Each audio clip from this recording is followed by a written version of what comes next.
যখন আজান চলে, মুয়াজ্জিন সাহেব যখন আজান দেন, তখন আজানের আওয়াজ আমাদের কানে যখন ভেসে আসবে, ওই সময় আমরা নিজেদের ভিতরে কোনো কথাবার্তা বলতে পারবো কিনা বা কোনো কাজকাম করতে পারবো কিনা, নাকি সব স্টপ করে দিতে হবে। এই প্রশ্ন উত্তর হলো যে মুয়াজ্জিন সাহেব যখন আজান দেন তখন মুসলিমের ডিউটি হলো আজানের জবাব দেওয়া মুখে, হাতে অন্যান্য কাজ হতে পারে, কিন্তু মুখে কি হবে? আজানের জবাব দিতে হবে। এটা সুন্নাত, মুস্তাহাব।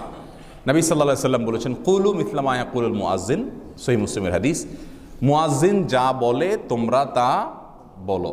মুয়াজ্জিন যখন আল্লাহু আকবার বলে তোমরা আল্লাহু আকবার বলো। মুয়াজ্জিন যখন আশহাদু আল্লা ইলাহা ইল্লাল্লাহ বলে তোমরা আশহাদু আল্লা ইলাহা ইল্লাল্লাহ বলো। মুয়াজ্জিন যখন আশহাদু আন্না মুহাম্মাদুর রাসূলুল্লাহ বলেন তোমরাও আশহাদু আন্না মুহাম্মাদুর রাসূলুল্লাহ বলো। সাল্লাল্লাহু আলাইহি ওয়াসাল্লাম না, কিন্তু অনেকে এখানে সাল্লাল্লাহু আলাইহি ওয়াসাল্লাম বলে।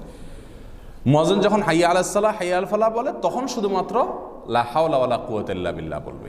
আর বাকি যা আছে তা আশহাদু আন্না মুহাম্মাদুর রাসূলুল্লাহ বললে যে আশহাদু আন্না মুহাম্মাদুর রাসূলুল্লাহই বলতে হবে, এই কথাও মুসলিমের হাদিসে স্পষ্ট নবী সাল্লাল্লাহু আলাইহি ওয়াসাল্লাম উল্লেখ করে দিয়েছেন।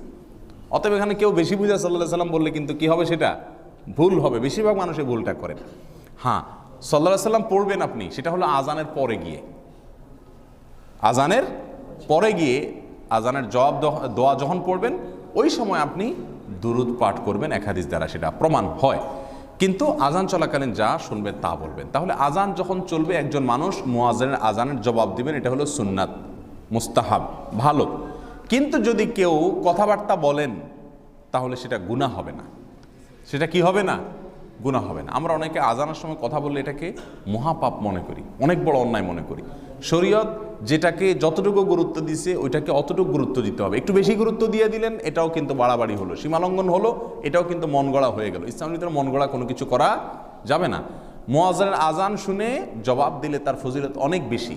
জবাব দিলে মুয়াজ্জিনের সাথে সাথে বাক্যগুলো উচ্চারণ করলে ওই আজান শুনে যত মানুষ সালাত আদায় করতে আসবে তাদের সবাই সমপরিমাণ সওয়াব ওই জবাবদাতাকে দেওয়া হবে।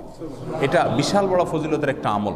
অতএব আজান চলাকালীন সময় কথাবার্তা না বলে জবাব দেওয়া উত্তম। কিন্তু যদি কেউ কথা বলে গুনাহ হবে না, তাকে ভৎসনা করা যাবে না। কারণ নফল আমল তরক করলে কাউকে কি করা যায় না? ভৎসনা করা যায় না। কেউ দরকার মনে চাইলে কথা বলতে পারে, তাতে কোনো গুনাহ হবে না, কোনো অসুবিধা হবে না, কথা বলতে পারে। কিন্তু উত্তম হলে কি করা? আজানের জবাব দেওয়া। আজান চলাকালীন সময় অনেক মহিলারা আছে যাদেরকে দেখবেন যে আজান চলাকালীন সময় মাথায় কাপড় দেয়, এবং অনেকে মনে করে যে আজান যখন শুরু হয় তখন মহিলারা কি করতে হয়?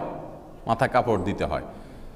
মূলত যে সমস্ত মহিলারা বাহিরে রাস্তাঘাটে বা বাহিরে বাজারে ইত্যাদিতে হাঁটাহাঁটি করছেন, এমত অবস্থায় তাদের মাথায় কাপড় না থাকে, তাহলে আজান শুনুক আর না শুনুক সর্বাবস্থায় কাপড় দেওয়া উচিত, সেটা ভিন্ন বিষয়।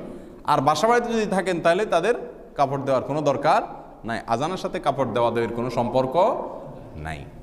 অতএব আজান শুনলে মহিলারাও তাদের স্ব স্ব অবস্থান থেকে কি করবেন? শুধুমাত্র আজানের জবাব দেবেন, পুরুষরাও জবাব দেবেন। কিন্তু কথা বললে গুনাহ হবে না, অসুবিধা নাই ইনশাআল্লাহ বিইذনিল্লাহ।